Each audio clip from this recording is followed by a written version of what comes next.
নমস্কার, ভাগ্য দর্শন অনুষ্ঠানে সকল দর্শক বন্ধুদের অনেক অনেক স্বাগত। আবার লাইভ ফোনের অনুষ্ঠানে আমরা চলে এসেছি, সরাসরি আপনারা কথা বলতে পাচ্ছেন এবং আমাদের যে বিষয়গুলো থাকে ভীষণ আলোচনা ভিত্তিক এবং ভীষণ বাস্তবসম্মত প্রাসঙ্গিক, সেই অনুষ্ঠানটি আপনাদের কাছে আমরা পৌঁছে দিই এবং আমাদের প্রত্যেকটি টপিক আপনাদের জীবনের সঙ্গে আমাদের একদম যেন অঙ্গাঙ্গিভাবে যুক্ত থাকে। আমাদের জীবনে আমরা অনেক কিছুই চাই, অনেক কিছুই আমাদের জীবনের চাওয়া পাওয়া থাকে, কিন্তু কোথায় যেন সেটা আমার মনে হয় একেবারে ধোঁয়াশা হয়ে যায়, সেটা যেন কোথায় অন্ধকার হয়ে যায়। আসুন না আমরা একটু সে বিষয়ে জানি, তার কারণ আমাদের সঙ্গে যেই ব্যক্তিত্ব উপস্থিত হন তার সম্বন্ধে হয়তো নতুন করে কিছু বলার নেই, তবু কিছু বলতে হয়। যিনি কিন্তু বিশিষ্ট জ্যোতিষতান্ত্রিক, যিনি কিন্তু হোরাতন্ত্রবিদ, যিনি কিন্তু হস্তরেখাবিদ, যিনি কিন্তু অ্যাস্ট্রো বাস্তু বিশেষজ্ঞ এবং তার সঙ্গে রেইকি হিলার এবং তার সঙ্গে ট্যারোকার্ড রিডার অবশ্যই, এবং জ্যোতিষ মহারাজ কৃষ্ণমূর্তি পদ্ধতি কেপি অ্যাস্ট্রোলজার, সেই বিশেষজ্ঞকে আমরা সঙ্গে পেয়েছি অবশ্যই ডক্টর শ্রী রণজিৎ শাস্ত্রী আদি। আসলে কি হয়, আমাদের কিছু বিশিষ্টজনকে যখন আমরা সঙ্গে পাই এবং আমরা অনেক কিছু আমাদের জানার অভিপ্রায়টা জেগে ওঠে। আজকের যে একটা বিশেষ টপিক রেখেছি তার আগে একটু বলে দিই বন্ধুদের, আপনারা ফোন করুন, আপনাদের নাম, জন্ম তারিখ, সময়, জন্মস্থান দিয়ে ফোন করুন, জানুন যে কি হতে চলেছে, কি হবে।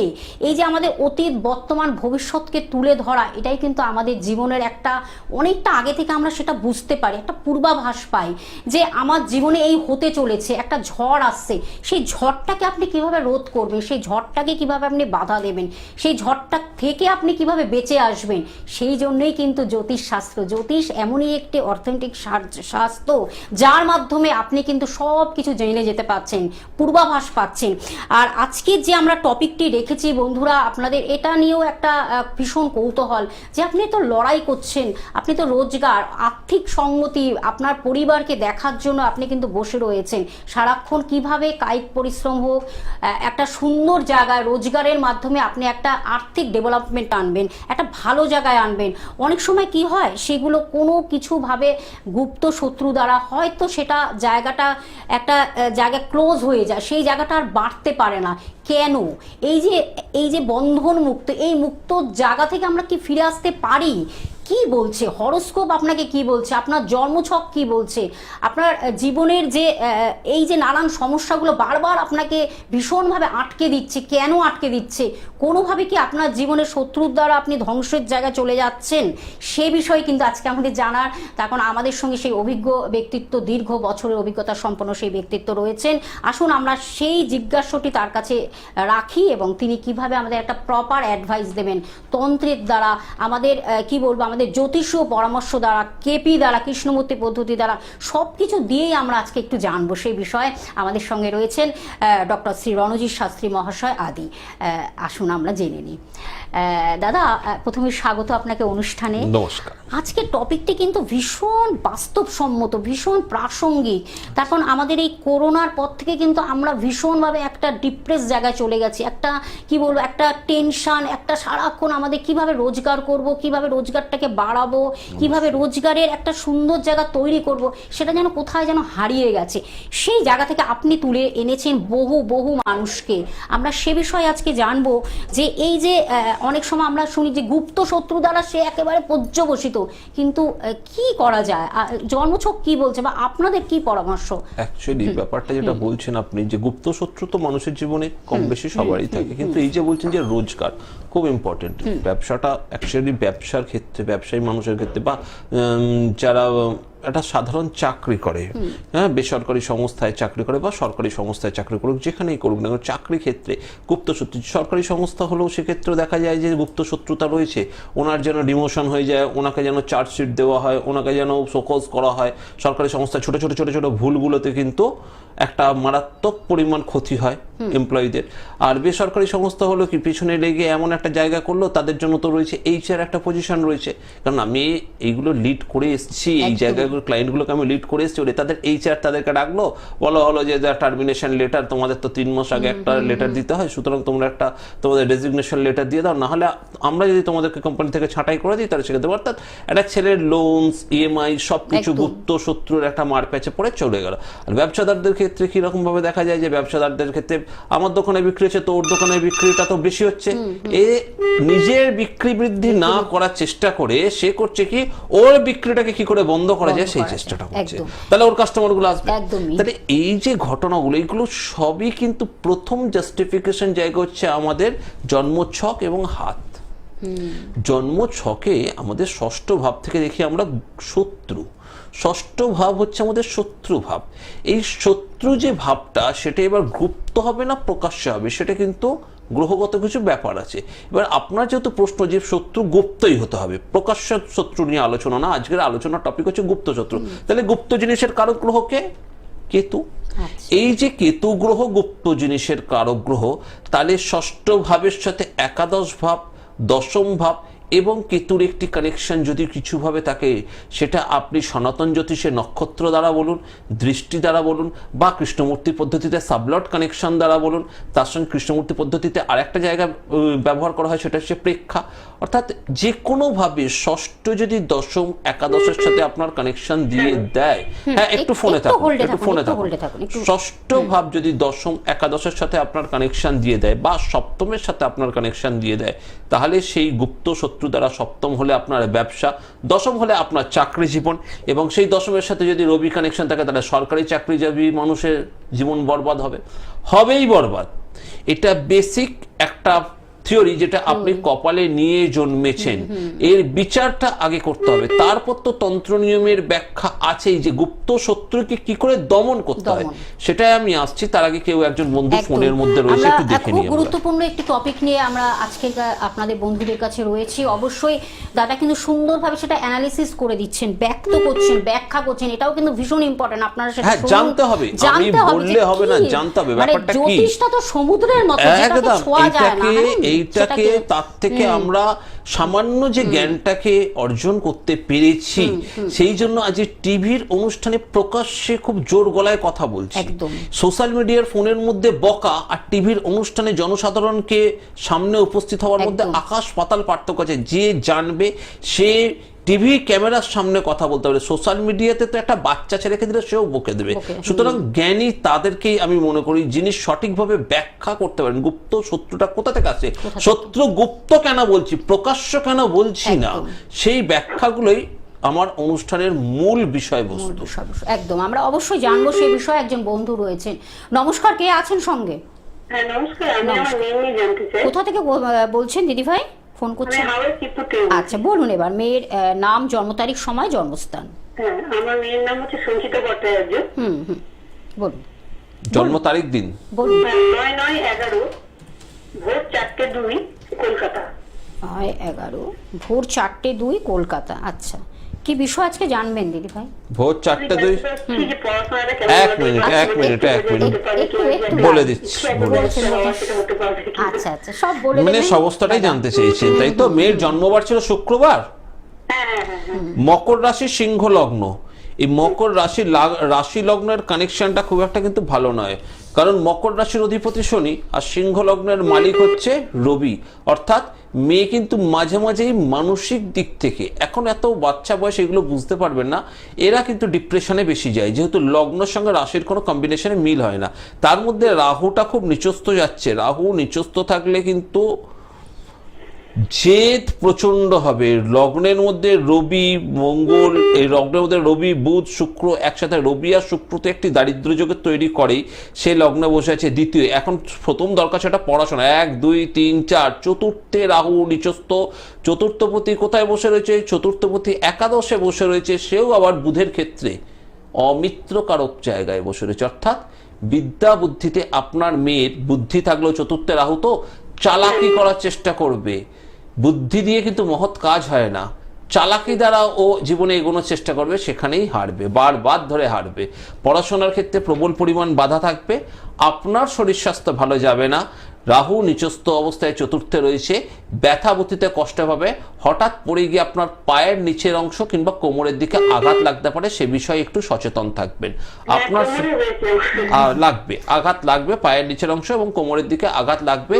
এবং এর সাথে দেখা যাচ্ছে মেয়ের কিন্তু একাডেমিক জায়গা একদম ভালো নয়।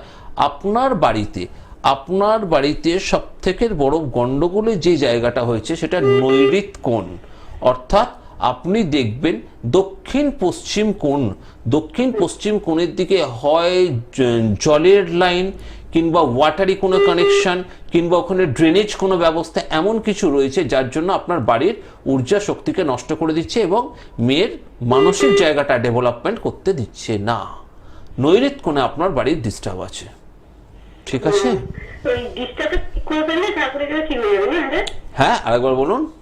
বলছি যদি ধরুন আপনার যে ডিস্টার্বটা আপনি বলছেন ওই জায়গাটা ঠিক করে ফেললে কি ঠিক হয়ে যাবে? রাইট, এটা খুব ইম্পর্টেন্ট। ভালো করাতে এটা একটা দিকে মানে কি জিনিসটা করলে উন্নতির দিকে এগোতে পারবে? এবার একটা খুব গুরুত্বপূর্ণ আপনি কথা বলেছেন, ডিস্টার্বটা যদি ঠিক করা যায় তাহলে কি ঠিক হয়ে যাবে? হ্যাঁ, ডিস্টার্বটাকে যদি আপনি শুধু বাড়ির ডিস্টার্বের সাথে সাথে কি আপনি গ্রহ ডিস্টার্বটা ঠিক করতে পারবেন মেয়ের? 4th হাউসের যে ডিস্টার্ব সেটা তো ঠিক করতে পারবেন। এখন তো এরা চারা গাছ, যদি সঠিকভাবে চারা গাছের পাশে দেখবেন একটা খুঁটি দেওয়া হয়, ছোট্ট একটা ব্যাগ কাটি মতন এসে দিয়ে দেওয়া হয়, গাছটা যেন সোজাভাবে তৈরি হয়। যদি সঠিকভাবে প্রতিকার করেন অবশ্যই ঠিক হবে। কেন ঠিক হবে না? ঠিক আছে, ভালো থাকুন এবং আপনি একটু সাবধানে থাকবেন। আপনার কিন্তু আবার কিন্তু আঘাতের যোগ আছে, সাবধানে থাকুন। ঠিক আছে দিদি ভাই, আপনি ফোন নাম্বারটা লিখে রাখুন, বুকিং করে যোগাযোগ করে চলে আসুন। তার কারণ একটাই, এই যে একটা বললাম না সবকিছুর একটা পূর্বাভাস থাকে, ঝড়ের পূর্বাভাস। একদম একদম, আমি তো বলে দিল তো কোমরে চোট লেগেছে। অনেকগুলো সমস্যা আপনার কিন্তু এসে গেছে, সেটাই স্যার কিন্তু দাদা কিন্তু সুন্দরভাবে সেটা ব্যক্ত করলেন। এখানে আর কিছু ব্যাপার নেই, এখানে আর কিছু, এখানে আর কোনো কথা হতে পারে না। স্বীকার তো করলো, মেয়ের জন্য ফোন করেছে, মেয়ের মাকে আমি বিচার করে দিলাম। কারণ হচ্ছে কি, বললেন নিজেই বললেন হ্যাঁ, কারণটা কি, ব্যাপারটা কি, এই হরোস্কোপ বলবে যার চতুর্থ ভাব থেকে আমরা দেখি হচ্ছে বেসিক লেভেলের পড়াশোনাটা। একদম এখন তো বেসিক লেভেলের পড়াশোনাটা, তার সঙ্গে পঞ্চম ভাবের একটা কানেকশন আছে, বৃহস্পতির একটা কানেকশন, কিন্তু আমি সব কানেকশন গুলোকে পরপর দেখতে হয় 1 2 3 4 করে। কখনো কেউ আগে 4 এ যায়, তারপর 3 আসলো, তারপর 2 তে হলো, তারপর 1 এ হলো, সেটা হয় না। প্রথম ক্রাইটেরিয়াটাই যদি ভুল থাকে, নিয়মের প্রথম পর্যায়ে যদি ভুল পাওয়া যায়, ভিতটাই যদি ভুল পাওয়া যায়, তাহলে এর উচ্চ শিক্ষা থাকলেও সফলতা দেবে না। গোড়াটাই তো কেটে দেওয়া হচ্ছে। গোড়া কেটে আগায় জল ঢাললে যেমন গাছ বৃদ্ধি পায় না, সেরকম একাডেমিক জায়গায় 4th হাউসে যদি ডিস্টারবেন্স থাকে, তাহলে সেই সন্তান কখনোই শিক্ষায় এগোতে পারে না। উচ্চ শিক্ষা তো অনেক দূরের কথা। একদম সত্যি তাই। আমরা এ বিষয়ে আরো জানবো, আরেকজন বন্ধু রয়েছেন। নমস্কার, কে আছেন সঙ্গে? নমস্কার ম্যাডাম। নমস্কার, বলুন কোথা থেকে বলছেন দাদা? আমি বাঁকুড়া থেকে বলছি।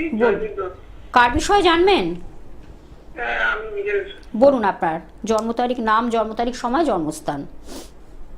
জন্ম তারিখ হচ্ছে 26/7/1992। 92, টাইমিংটা বলুন। সকাল 11টা 5। সকাল 11টা 5। আচ্ছা, জন্মস্থান? বর্ধমান। বর্ধমান। নিয়মিত অনুষ্ঠান দেখা হয় দাদার অনুষ্ঠান? হ্যাঁ, মাঝে মধ্যে দেখা। ভালো লাগে অনুষ্ঠান? কেমন লাগছে?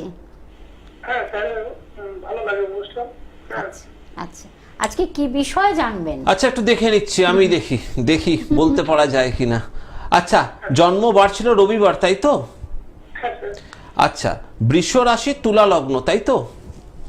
রোহিণী নক্ষত্র, ঠিক তো? হ্যাঁ, একটু জোরে বলতে হবে, শুনতে পাচ্ছি না আমি। হ্যাঁ হ্যাঁ, এবার জন্ম ছকে বুধ এখানে বক্রীপ্রাপ্ত অবস্থায় রয়েছে, ঠিক আছে। এই যে চন্দ্র মঙ্গলটা ভাই তোমার একসাথে আছে না, এই চন্দ্র মঙ্গলের জন্য অষ্টমে চন্দ্র মঙ্গল, খুব সাবধান। অষ্টমে মঙ্গল মানে কিন্তু হঠাৎ অ্যাক্সিডেন্ট যোগ, বলে দিচ্ছি। খুব একদম ঠিক আছে, হঠাৎ দুর্ঘটনা। হ্যাঁ, প্রথমেই বলে দিলাম সাবধান। দ্বিতীয়ত, এই যোগটা তোমাকে কি করবে বলতো, পৃথিবী রাশির মধ্যে পড়েছে, ঠিক আছে। পৃথিবীর রাশিতে এই মঙ্গল আর চন্দ্র, জল আর মানে actually fiery elements and watery elements, দুটো এলিমেন্টস একসাথে আছে। মানে মাঝে মাঝে তুমি খুব কনফিউজড, তুমি কি করবে তুমি সিদ্ধান্ত নিতে পারো না, কখনো খুব ক্ষিপ্ত হয়ে যাও, কখনো খুব ডিপ্রাইভ হয়ে যাও। এখন যে জায়গাটা হয়েছে, তোমার রোজগারকে কেন্দ্র করে সমস্যা দেখা দিচ্ছে, কিছুতেই নিজেকে সার্ভাইভ করাতে পারছো না, ইকোনমিক ডেভেলপমেন্ট করতে পারছো না, হয়েও যেন আবার হঠাৎ করে আটকে যাচ্ছে, তুমি যেন একদম হারিয়ে যাচ্ছে, এরকম হচ্ছে তো। এবং তৃতীয় রাহু, এই দেখো তোমার জন্মছকে তুমি দেখবে তৃতীয় রাহু নিচস্থ। তৃতীয় থেকে আমরা কি বিচার করি? তৃতীয় থেকে উদ্যমের অভাব, উদ্যম। তৃতীয় থেকে প্রতিযোগিতা যেখানে থাকে সেখানে শত্রু থাকে, অর্থাৎ তোমাকে তোমার শত্রু দ্বারা প্রচন্ড পরিমাণ বিব্রত হতে হবে। তৃতীয় পতি কোথায় বসে রয়েছে? একাদশে বসে রয়েছে। তুমি কোনো কনস্পিরেসিতে ফেঁসে যেতে পারো, শত্রু দ্বারা তুমি বিভ্রান্ত হতে পারো, তোমার রোজগারকে কেন্দ্র করে তোমার শত্রুরা তোমার পেছনে লেগে রয়েছে, তোমাকে উঠতে দিচ্ছে না। ঠিক না ভুল? হ্যাঁ, ঠিক ঠিক। এবার বলো আমার তাহলে করণীয় তো কি? আর কিছু, সবকিছু যখন ঠিক হয়ে গেছে তাহলে কি চুপ করে বসে থাকাটা উচিত? আপনি বলুন।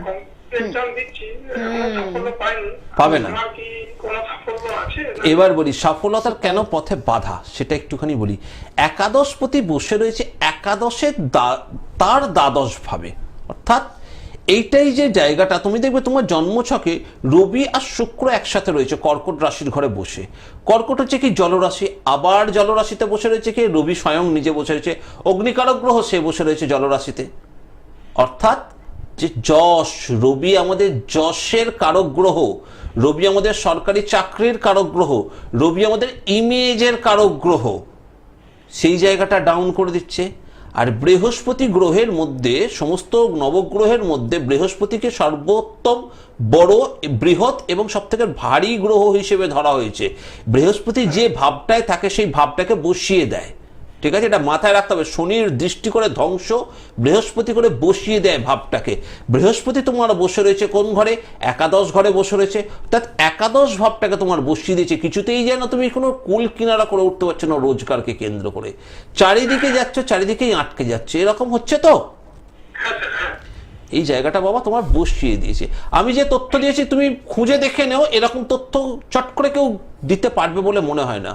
বলা হয় বেশ কিছু পৃথিবী বৃহস্পতি গ্রহের মধ্যে ঢুকে যাবে, মানে পৃথিবীর থেকেও সে এত বড়, তাহলে তার ওয়েটটা বেশি, ভারী গ্রহ বলা হয় বৃহস্পতিকে। বৃহস্পতি তোমার একাদশে গিয়ে বসে রয়েছে। একাদশে বৃহস্পতি ভালো, কিন্তু যে একাদশপতি সে নিজের ঘরে দ্বাদশে বসে রয়েছে, সেই জন্য বৃহস্পতি ভারটাই শুধু রয়েছে, বৃহস্পতির ফল দিতে পারছে না। জ্যোতিষকে ব্যাখ্যা করতে হবে, সঠিক বিচার করতে হবে, না হলে সমাধান পাবে না। একাদশে বৃহস্পতি, কিন্তু তোমার ফল ভালো হচ্ছে না, তুমি কোথাও সফলতা পাচ্ছ না, ঠিক তো? তাহলে সফলতা পাওয়ার জন্য নিজেকে লড়াই করতে হবে। সেই তৃতীয় ক্ষেত্রেও বসে রয়েছে রাহু, তাও নিচস্থ। লড়াই করো, তুমি খুব লড়াকু মনোভাব, কিন্তু এই যে চন্দ্রমঙ্গল মাঝে মাঝে খুব ডিপ্রেশন দিয়ে দেয়, দূর ভাল লাগছে না, যা তো ফেলে দাও ছুঁড়ে, এরকম একটা মাঝে মাঝে এসে যায়, তাই তো? এগুলোকে একটু কাটানোর ব্যবস্থা করো। এত সহজ নয়। হরোস্কোপটা রিড করা মনে হয় খুব সহজ, কিন্তু এত সহজ নয়, যুক্তি আর ব্যাখ্যা প্রয়োজন।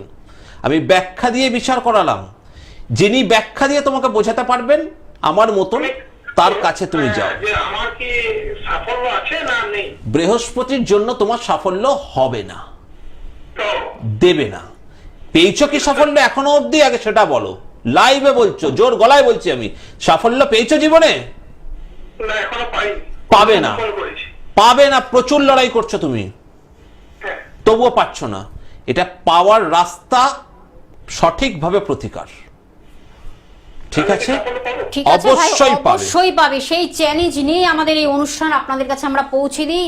আপনাদের অনেক জিজ্ঞাসা থাকে, অনেক থাকবে। এই যে বৃহস্পতি একাদশে, আমাদের এত সহজ নয়। একটা পথ দেখানো, এই পথ দেখানোটাও ভীষণ এই 12টা ভাবকে ভাগ করা হয়েছে অগ্নি, পৃথিবী, বায়ু, জল। আবার রাশিগুলোকে ভাগ করা হয়েছে চর, স্থির, দার্থ, তার সঙ্গে জলরাশি, অগ্নি রাশি, পৃথিবী রাশি। এই যে ভাগগুলো করা হয়েছে, কেন ভাগগুলো হয়েছে? প্রত্যেকটা জিনিসের একটা স্টেপ বাই আবার স্টেপ গ্রহর মধ্যে বিচার যেকে বলে। একদম একদম। একটা জামা কাপড় পরতে গেলে আমরা কেন দেখি যে জামা কাপড়টা ফিটিংস, দর্জিকে দিয়ে মাপ করিয়ে জামা কাপড়টা রেডিমেড কেনার মধ্যে একটা ডিফারেন্স থেকে যায়। এখন অবধি দর্জি সম্প্রদায়টা বেঁচে রয়েছে কিছু মানুষের নিখুঁত ভাবে জামা কাপড় পরার জন্য, নিখুঁত জামা কাপড় পরবো। অর্থাৎ নিখুঁত যে বিচারটা, সেই বিচারটা করা যেতে পারলে এই ছকের বাইরে কিছু নেই, প্রতিকার এই ছকের মধ্যে লুকিয়ে রয়েছে। সঠিক নিয়মে প্রতিকার করতে পারলে মানুষ জীবনে অবশ্যই উন্নতি করে। জ্যোতিষকে সেই জন্য বলা হয়েছে, আগেকার দিনে বলা হতো যে জ্যোতিষ অদূর ভবিষ্যৎ ব্যাখ্যা করে। ভবিষ্যৎ ব্যাখ্যার সাথে সাথে এখন কিছু জেনারেশন জ্যোতিষকে জিপিএস সিস্টেম হিসেবে ব্যাখ্যা করছে। এটাই বাস্তব। জিপিএস যেমন আমাদেরকে, আমরা যে রাস্তা জানি না সেই রাস্তা জিপিএস সিস্টেমের মাধ্যমে কিন্তু আমরা চলে যেতে পারবো।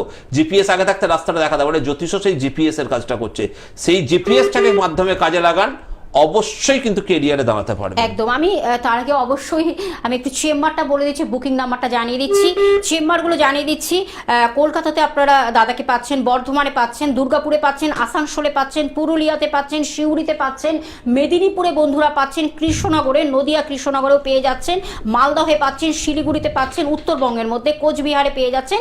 এছাড়া আপনার ত্রিপুরাতেও বন্ধুরা পাচ্ছেন। দূরবর্তী অঞ্চলে থাকা মানুষদের জন্য তিনি কিন্তু নানানভাবে কাজ করছেন, সেটাও কিন্তু আপনি অনলাইনে কিন্তু ভিডিও কলিং এর মাধ্যমে অনেকটা সময় দিয়ে আপনাদের সেই সময়টা দেবেন, অল্প ব্যয়ে আপনারা কিন্তু সেই কার্যটি করতে পারছেন। তার জন্য কিন্তু আপনাদেরকে সেইভাবে আপনাদের যোগাযোগ করতে হবে ফোনের মাধ্যমে, এবং সঠিক প্রতিকার প্রতিবিধান আপনাদের বাড়িতে কিন্তু সেটা পৌঁছে যাচ্ছে। এটা কিন্তু একটা দারুণ সুযোগ। এই সুযোগ মনে হয় হাতছাড়া করা একেবারেই উচিত নয়। ফোন নাম্বারটা আমি বলে দিচ্ছি, বুকিং নাম্বার 9874110320 একটি নাম্বার, এবং আরেকটি নাম্বার 8276853043। এটি হলো বুকিং নাম্বার, যার মাধ্যমে আপনি কন্ট্যাক্টের মাধ্যমে আপনি একটু যোগাযোগ করে অ্যাপয়েন্টমেন্ট করে অবশ্যই কিন্তু আসবেন। এটা আপনাদের জানিয়ে দেওয়া হলো। আর রাত্রি 10টা থেকে 10:30টার মধ্যে আপনারা কিন্তু ফোন করুন, এবং ফোনে অবশ্যই দাদা কিন্তু আপনাদের সঙ্গে থাকবেন, কথা বলবেন। একদম। আমার আরেকজন বন্ধু রয়েছে। নমস্কার, কে আছেন? হ্যালো, হ্যাঁ বলুন বলুন, কোথা থেকে বলছেন, কার বিষয়ে জানবেন? বলুন, কার বিষয়ে জানবেন? আমার নাতনির ব্যাপারে। আচ্ছা, নাতনির নাম, জন্ম তারিখ, সময়, জন্মস্থান? নাতনির নাম লতিকা ঘোষ। 6/3/2010। 6/3/2010। টাইমিংটা বলুন, সময়? 6/3/2010। সময়, জন্ম সময় সময়টা বলুন, জন্ম সময়। 6/3/2010। টাইমিংটা বলুন, সময়টা তো বলবেন। জন্ম তারিখ, সময় হচ্ছে 11:37 সকাল। সকাল 11:37। জন্মস্থান? 11:37। জন্মস্থান কোথায়? কলকাতায়। কলকাতা। শুনুন, কলকাতা। আচ্ছা, ভালো লাগছে। নাতির জন্ম আবার শনিবার ছিল। হ্যাঁ হ্যাঁ হ্যাঁ, শনিবার ছিল। বৃশ্চিক রাশি, মিথুন লগ্ন। বৃশ্চিক রাশি, মিথুন লগ্ন, মঙ্গলটা নিচস্থ। বাবারে, লগ্নের মধ্যে কেতু। বাবা, আজকে সব রাহু নিচস্থ, যে কজন এসছে। সপ্তমে রাহু। প্রথম কথা বলে দিচ্ছি, এই মেয়ে বৃশ্চিক রাশির শরীর স্বাস্থ্য খুব একটা ভালো যাবে না। লগ্নে কেতু, দ্বিতীয় মঙ্গল নিচস্থ, শরীর স্বাস্থ্য ভালো যায় না। তার মধ্যে তৃতীয় 1 2 3 4 চতুর্থের শনি। চতুর্থের শনি মানে হচ্ছে গৃহের মধ্যে অশান্তি, গৃহে প্রচন্ড পরিমাণ কলহ, অশান্তির একটি পরিবেশে এই মেয়ে বসবাস করে। ঘরের অবস্থা কিছু ভালো নয়। শনি দৃষ্টি যেহেতু শনির সাথে অবস্থান, এবং সেই শনি দৃষ্টি দিয়েছে ওর একাদশে, অর্থাৎ সফলতার পথে। পড়াশোনায় মন দিতে পারছে না। মেয়ের ট্যালেন্ট আছে, গুণ আছে, কিন্তু পড়াশোনায় মন দিতে পারছে না। ওর ঘরে অশান্তি, গুপ্ত শত্রু ঘরে অশান্তি লাগানো হচ্ছে। ঘরে অশান্তি, বাহ্যিক অশান্তি ঘরের মধ্যে ঢুকছে, অশান্তি করানো হচ্ছে ঘরের মধ্যে। ঠিক আছে, গুপ্ত কিছুতেই তো এগোতে পারছে না। ওর গুণ আছে, কিন্তু ও পড়াশোনা করতে পারছে না। 4th হাউস, আমি প্রথমেই বলেছি, চতুর্থ ভাব যার ড্যামেজ, তারা বেসিক শিক্ষার পথে মারাত্মক বাধা। কেরিয়ার তারা তৈরি করতে পারবে না। ঘরে অশান্তি, মেয়ের স্বাস্থ্য নিয়েও ভোগে এই মেয়ে। ক্রনিক্যাল কিছু না কিছু প্রবলেম লেগেই থাকে এই মেয়ের সাথে। এই দুটোর প্রতিকার না করলে কোনোভাবে মেয়ের ভবিষ্যৎ দাঁড়াবে না। অনেক পরের কথা, বিয়েটা নাতিপুতি যখন হবে তখন আমার কাছে আসবেন। আপনি ফোন নাম্বারটা লিখে রাখুন, যোগাযোগ করে চলে আসুন। আমার মনে হয় এগুলো যেগুলো একবার দাদা বলে দিয়েছে, অপ্রয়োজনীয় প্রশ্ন। সবে 2010 এ জন্ম। আমরা একদম শেষ প্রান্তে চলে এসেছি দাদা। আমাদের যে আজকের যে টপিকটা গুপ্ত শত্রু, এটা প্রকাশ্যে এসে গেল আজকে। গুপ্ত শত্রুর জন্য বাড়িতে, মানে নাতনির জন্য বলছে, সেই নাতনির বাড়িতে, অর্থাৎ মেয়ের বাড়ি ছেলের তরফ থেকে যেটাই হোক, সেই ঘরের মধ্যে গুপ্ত শত্রুর এমন প্রভাব আছে, যে প্রভাবের জন্য সেই নাতনির জীবনটা সম্পূর্ণ নষ্ট হয়ে যাচ্ছে। অর্থাৎ কেউ টার্গেট করবে হচ্ছে আপনাকে। যখনই দেখবে আপনাকে কোনো জ্যোতিষ বন্ধু শরীর বন্ধন টন্ধন দিয়ে বেঁধে রেখে দিয়েছে, বা আপনার মধ্যে একটা ঊর্জা আছে, সেই ঊর্জা আপনাকে কিছু করতে হচ্ছে না, তখনই সে দ্বিতীয় টার্গেট করবে আপনার বাবাকে, কিংবা মাকে, কিংবা ছেলেকে বা মেয়েকে। তার পড়াশোনাটা যেন নষ্ট হয়ে যায়, তার যেন কেরিয়ারটা নষ্ট হয়ে যায়। তাহলে মানে একটা পাশবিকতা শত্রুদের মধ্যে কাজ করে। সেই পাশবিকতাটা হচ্ছে কি কাজ করে? সেই পাশবিকতায় আমি তো উঠবো না, কিন্তু তোকে বরবাদ করে আমার বেশ মজা ফিল হবে। এই জায়গাটা থাকলে না খুব সর্বনেশে একটি জায়গা। সেটা যে কোনো পারিবারিক ক্ষেত্র হতে পারে, ব্যবসায়িক ক্ষেত্র হতে পারে, চাকরি ক্ষেত্র হতে পারে, অফিসের সব জায়গাতে। সেই জন্যই তো আজকের আমার অনুষ্ঠানের মধ্যে যে বিশেষ বার্তাটা আমি দিলাম, যে এই ঘটনাগুলো ঘটতে পারে। যারা আমার অনুষ্ঠানটিকে দেখে তারাই জানবে রণজিৎ শাস্ত্রী আদি কি ব্যাখ্যা করে বা কি বলতে চায় মানুষকে? একদম আমাদের সময় শেষ, নিশ্চয়ই পরবর্তী আবার আমরা একটা নতুন টপিক নিয়ে আপনাদের কাছে পৌঁছে যাব। ফোন নাম্বারটা বলতে বলতে অনুষ্ঠান থেকে বিদায় নিচ্ছি। 9874110320 একটি নাম্বার, বুকিং নাম্বার আপনার টিভি স্ক্রিনে দেখতে পাচ্ছেন, এবং আরেকটি নাম্বার 8276853043। বুকিং করতে থাকুন, বুকিং অন রয়েছে। নিশ্চয়ই ভালো থাকবেন, এইটুকু আশা রেখে অনুষ্ঠান থেকে বিদায় নিচ্ছি। দাদা আপনাকে অসংখ্য ধন্যবাদ জানিয়ে দর্শক বন্ধুদের আমাদের সঙ্গে থাকার জন্য। ভালো নমস্কার। নমস্কার।